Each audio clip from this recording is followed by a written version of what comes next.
In this lesson, we're going to examine the idea of a geometric series in much the same way that arithmetic sequences could be turned into series by adding the terms together. We can do the same things with geometric sequences. So this is a geometric sequence. We're multiplying by 2 each time. If we take those terms and add them together, we turn it into a series. Our series equation is given right here. Okay, S is our sum again. We're going to add together terms. We have no new letters. There's A, there's R, there's N. They're in different spots, of course, because we're multiplying, but nothing new in terms of the letters.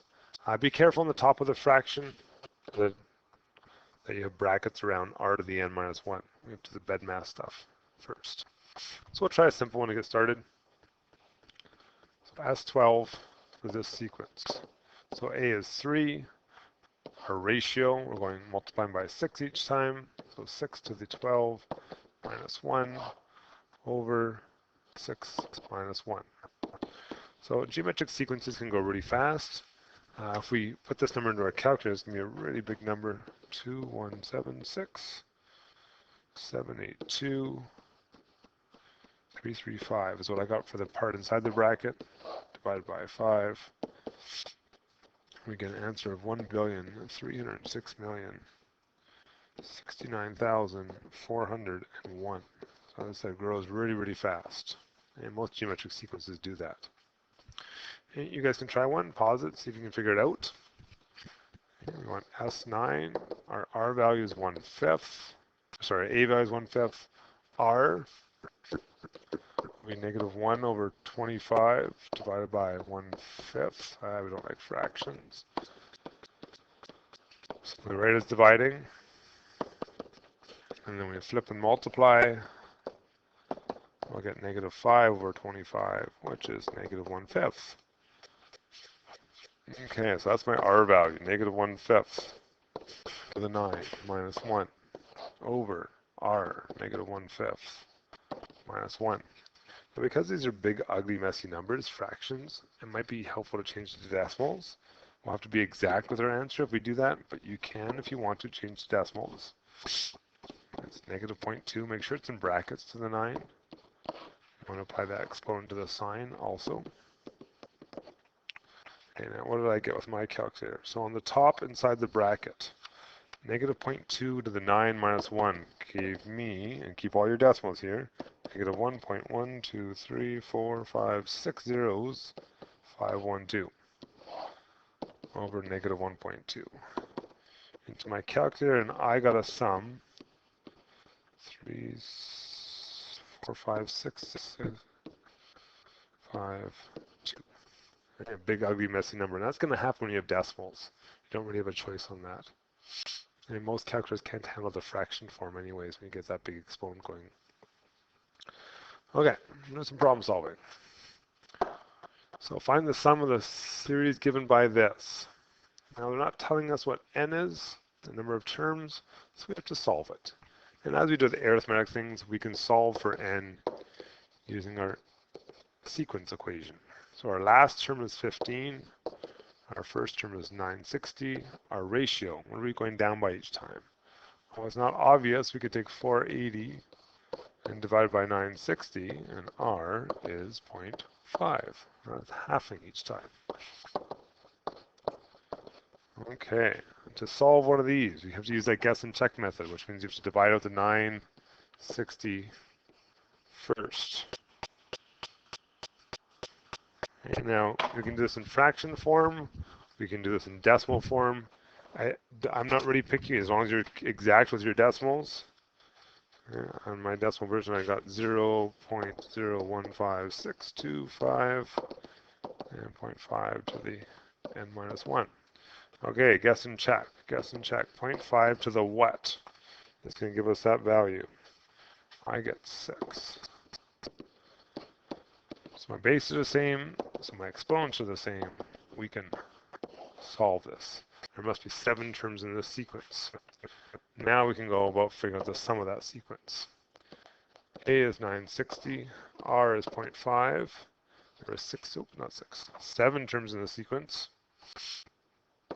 minus 1 over 0.5 minus 1.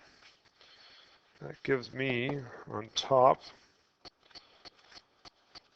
actually I didn't do the whole thing, sorry. I got an answer of 1905. And give it a try so you can figure out the same things. Okay, some problem solving. Word problems. The population of a city increases each year by 2%. As soon as you see a percentage, you know it's a geometric thing. Because percentage means you're multiplying by a certain amount. Okay? Automatically geometric. Okay? If at the end of the first year the population was 300,000, determine the population after 5 more years. In other words, we want to figure out the 6th term.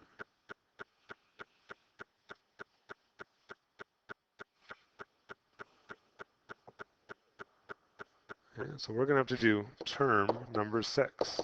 Now this isn't a sum of the population. I want to add the population the first year plus the second year plus the third year. That wouldn't make sense. I want to figure out a term in the sequence. So we're starting at 300,000. And our ratio, I need to grow by 2%. So we have to go back to the idea of exponential equations. To make things grow, we start at 1 and we add our percentage in. Okay, that's 2%. And we want to do this to the 6 minus 1. And the reason it's 6 is I need 5 more years. So we've got year 1. 5 more years beyond that would be the 6th term or the 6th year. So an easier version of this equation would be 300,000, 1.02 to the 5. We can put that into our calculators.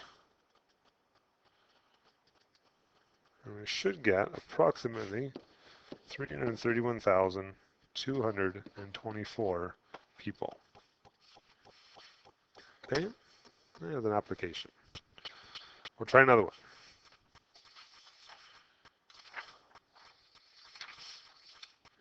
In a lottery, there are 10 prizes. First prize is $25 and each prize is double. That's a way of talking about multiplying, right? How much total amount of prize must we award? Total, there's a key, there's an S. Okay, so this is the sum of 10, there's 10 prizes. We're starting at $25. We're going to do 2 to the N minus 1 over R minus 1. That's a nice quickie, this one. Punch into our calculator and we should get approximately $25,575. Okay, again, clues. You're looking for clues. The word total, the word double, those are telling us something about the kind of situation we have and how we're going to go about solving it. And last one. The profits of a company after their first year production was $1 million. The company expects to increase profits by 10%. Oh, I see a percent. That's R. And I want to increase it to 1 plus 0.1, or in other words, 1.1 each year. Find the profit after 6 years. Okay, so after 1 year was $1 million. That's our initial value. After 6 years, not 6 more, but just after 6, term number 6, we got to figure out what it is. So we started at $1 million. Our rate is 1.1 to the 6 minus 1. Into our calculator we go, and I ended up with 1,610,510. Okay, not bad, went up by a little bit. Find the total profit after 10 years. Oh, there's a good word, total. So we're looking for S, it's S10. So $1 million. R is 1.1 to the 10 minus 1 over 1.1 minus 1. Into our calculators we're going to go. Good. Let's go $15,937,424.60. Okay, and those are geometric series. The sum of a geometric sequence. Again, if you don't know n, you need your term equation. Otherwise, we're just using the S equation today. Some questions to try, just so you get on track with this stuff, and we'll go from there.